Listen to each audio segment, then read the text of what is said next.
নমস্কার বন্ধুরা, welcome to my channel SP family blog. This is my first blog in my channel. আমার এই first ব্লগে আমি আপনাদের সাথে শেয়ার করতে যাচ্ছি মাছের মাথার মুড়িঘণ্ট।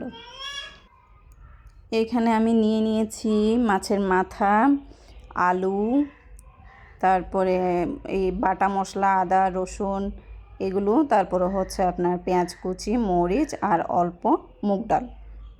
দেন আমি ফ্রাই প্যানে দিয়ে দিলাম অল্প তেল। তেলটা গরম হওয়ার জন্য কিছুক্ষণ রেখে দিব। তারপর আমি মাথাগুলো হলুদ লবণ দিয়ে ভালোভাবে মাখিয়ে নিব। মাখানো হয়ে গেলে আমি মাথাগুলো এবার গরম তেলে দিয়ে দিচ্ছি। ভালো করে তেলে আমি ভেজে নেব, যেহেতু মাছের মাথা।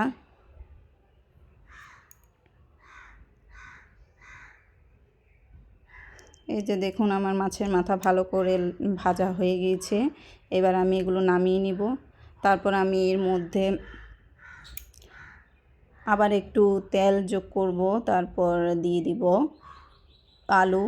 আলুগুলো আমি লাল লাল করে ভালো করে ভেজে নিব।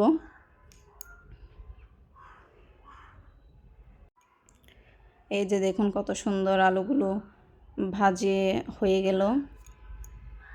এবার আমি আলুগুলো তুলে নিব। প্লিজ কেউ স্কিপ করবেন না।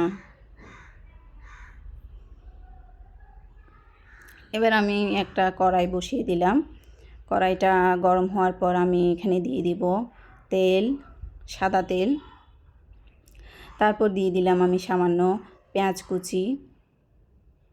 পেঁয়াজ কুচিগুলো দিয়ে দেওয়ার পর এগুলো আমি লাল লাল করে ভেজে নিব।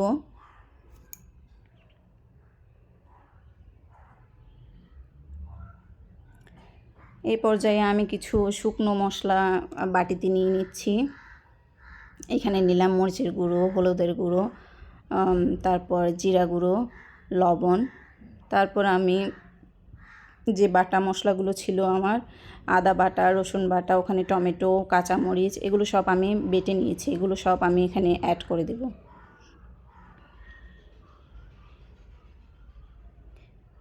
এই পর্যায়ে আমি দিয়ে দিব শুকনো মশলাগুলো দিয়ে আমি ভালোভাবে কষিয়ে নেব মশলাগুলো। এই যে দেখেন, আমি নেড়েচেড়ে ভালোভাবে কষিয়ে নিচ্ছি। তারপর আমি দিয়ে দেব এই মুগ ডালগুলো আমি ভেজে ধুয়ে তারপর রেখেছিলাম। এবার এগুলো দিয়ে আমি ভালোভাবে কষিয়ে নিব ডালগুলোকে। তারপর আমি এতে অ্যাড করব হালকা কুসুম গরম পানি। হ্যাঁ, পানিটা অবশ্যই কুসুম গরম হওয়া দরকার।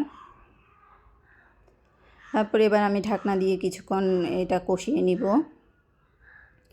এই যে দেখুন, আমার ডালগুলো ভালোভাবে কষানো হয়ে গিয়েছে। তারপর আমি এখানে অ্যাড করব আলু, ভেজে রাখা আলুগুলো দিয়ে দিব। তারপর মাছের মাথাগুলোও দিয়ে দিব। এগুলো দেওয়ার পর আমি আবার কষিয়ে নিব ভালো করে কিছুক্ষণ ঢেকে ঢেকে। এই যে দেখুন কত সুন্দর কষানো হয়েছে, রঙটাও অনেক সুন্দর এসেছে কিন্তু।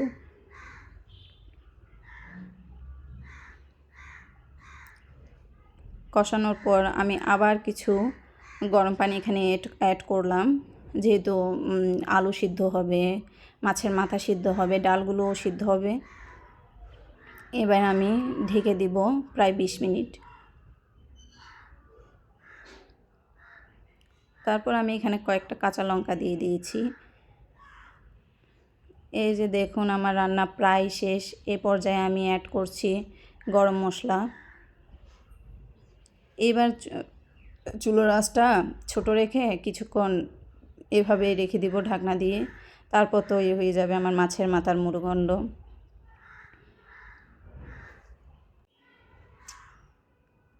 এই যে আমি ঢেকে দিলাম।